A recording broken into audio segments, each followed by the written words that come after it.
This is Jarrod Horak, and it's Sunday, September 29th, and in this video, I'm going to update the latest Breeders' Cup Classic news.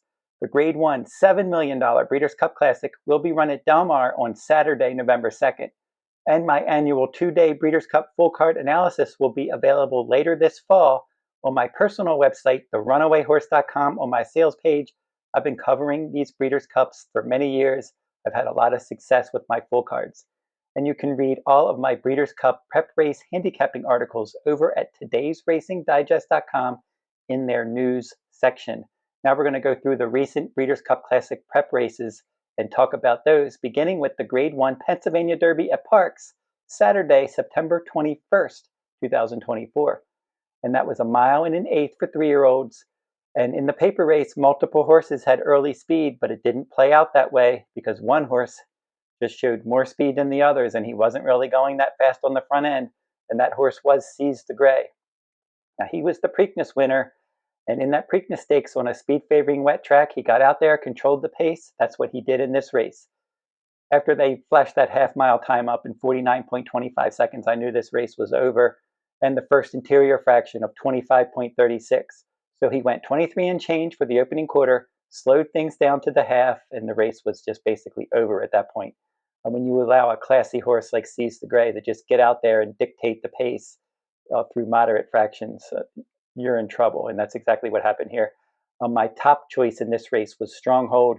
He was stalking wide from post 11. He made a wide move around the turn, got on even terms with Seize the Gray in the stretch. Looked like he poked his head in front briefly, but the Preakness winner had plenty left due to those soft fractions, and he kicked away and he won by 3 3/4 lengths. Stronghold just did hold second by a head over beaten favorite Dragoon Guard. Now, Dragoon Guard was coming into this race off of a string of front-running victories, but he did not show his customary early speed in this race, and he rallied for third as the beaten favorite. Final time, 1:51.89 seconds. Seize the Gray, possible for 2 Breeders' Cup races, the Breeders' Cup Dirt Mile, the Breeders' Cup Classic. And if he does cut back in distance and run in the Breeders' Cup Dirt Mile, remember that on the Kentucky Derby undercard earlier this year, Seize the Gray won the Grade 3 Pet Day Mile, and he could certainly handle the shorter distance. As for Stronghold, he is targeting the Breeders' Cup Dirt Mile, and it makes sense for him to cut back in distance. Mile and an eighth is probably as far as he wants to go. So he definitely doesn't want the 1.25 miles. So the 1 mile distance, I think, for Stronghold definitely works for him. Now, the Grade 2 Woodward Stakes at Aqueduct, a 1 1/8 miles in the mud on September 28th, featured a 4-horse field. The longest shot in that field was Mask Parade, and he got out there and set the pace. Now, from the inside post, Skippylongstocking looked to be the speed, but when that long shot went out there, Skippylongstocking chased from second, took the lead, opened up a 3.5 length lead, but Tapit Trice, rallying from last, was just grinding away from off the pace and kept getting closer. And Tapit Trice was able to get up and go last to first and win this race. Tapit Trice definitely likes a wet track. This is the second time he's won on a wet track. He was also third in the Travers Stakes last year on a wet track.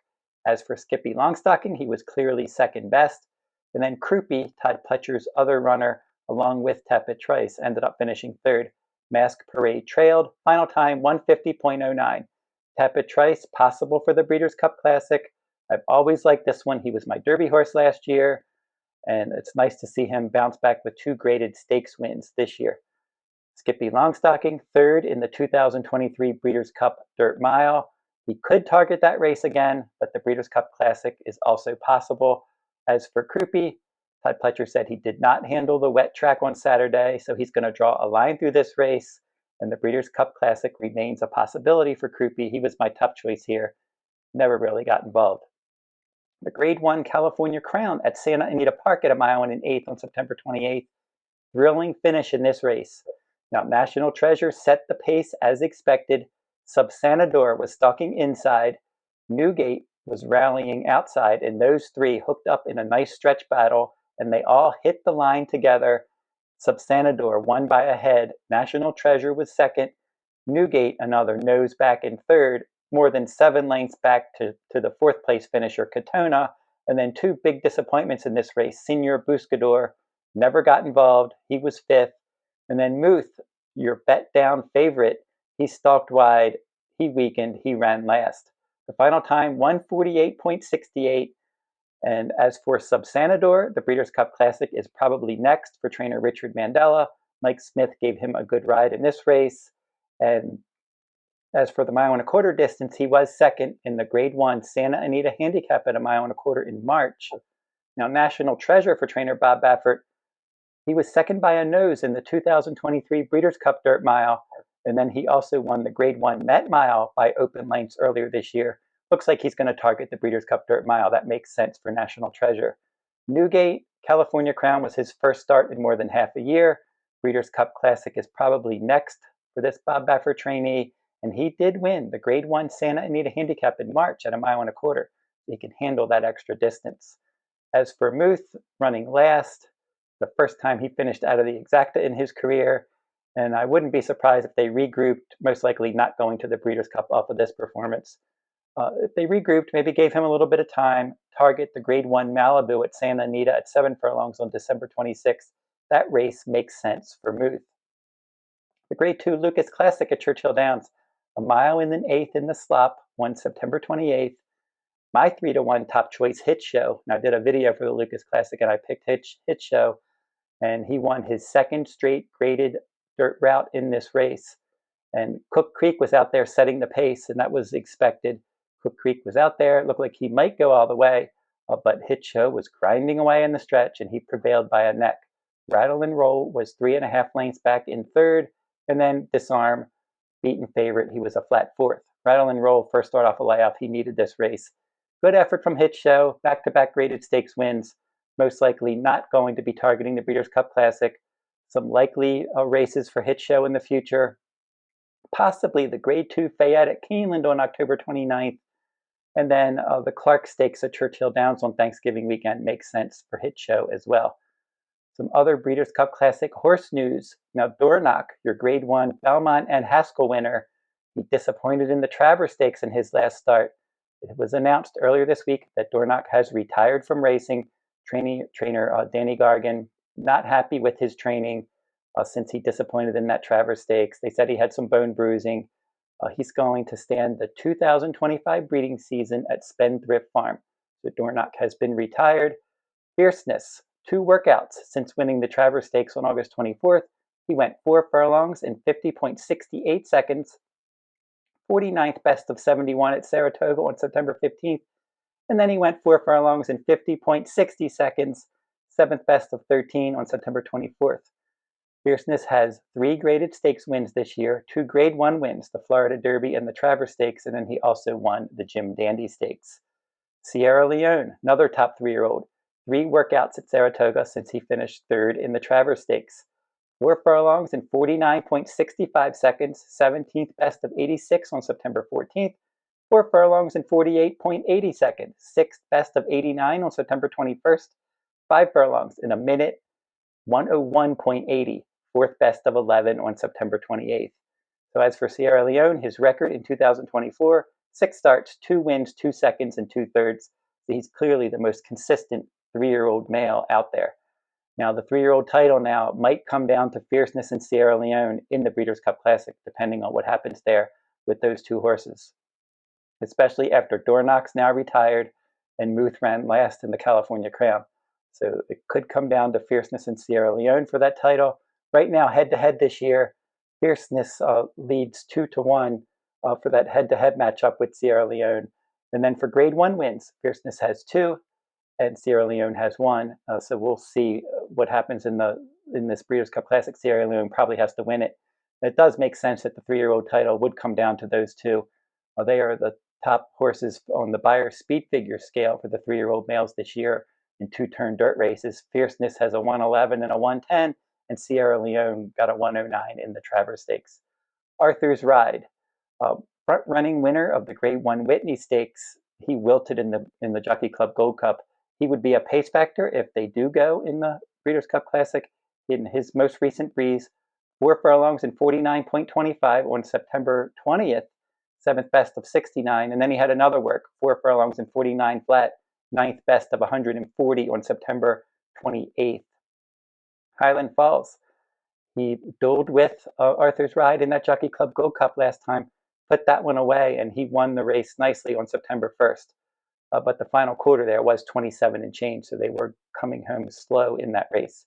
And for Highland Falls, his latest workout, 4 furlongs, 49.80 seconds, 43rd best of 51 at Churchill Downs on September 20th. Next, we'll see if he runs in the Breeders' Cup Classic. He is a dirt marathon specialist. He's won 7 straight races, including his last win in the Grade 3 Greenwood Cup at Parks. On September 21st, he won that race by 10 lengths. He's won 9 of his last 10 starts. He's been dominating his rivals in dirt races at 1.5 miles or longer. Also, they'll either go in the Breeders' Cup turf, he can take on the Europeans and run at his preferred 1.5 mile distance, or he can cut back a couple furlongs and face the top 10 furlong runners in the Breeders' Cup Classic. They'll decide that in the coming weeks. He's going to prepare for the Breeders' Cup at Turfway Park, his home base. Pyrenees for trainer Cherie Deveau, your Jockey Club Gold Cup runner-up. He's training up to the Breeders' Cup Classic. He went 4 furlongs in 49.20 seconds, 21st best of 45 at Keeneland on September 20th. Now, as for the overseas Breeders' Cup hopefuls, City of Troy, he's a 3-year-old colt for Aidan O'Brien, 6 for 7 lifetime, 4 Group 1 wins. He had a gallop that was a gallop, and it was more of like a mock race, basically, at Southwell. He broke from the gate with 4 of his stablemates. So they had the gate there. They all broke from the gate. And City of Troy had a decent start, but he dropped back to last. He moved up effortlessly in that workout.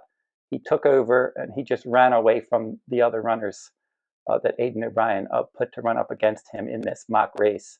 And Aidan O'Brien also prepared the 2000 Breeders' Cup Classic runner-up Giants Causeway at Southwell. This was a useful enough gallop. He lengthened his stride, maintained a nice rhythm in this one. He has dirt influences on his sire side. Justify is the sire. Triple Crown winner Justify. So City of Troy has the dirt influences on the sire side, turf influences on the dam side. And they wanted to get, for the Breeders' Cup Classic, they want to get him in the race early. They want him to come from far back.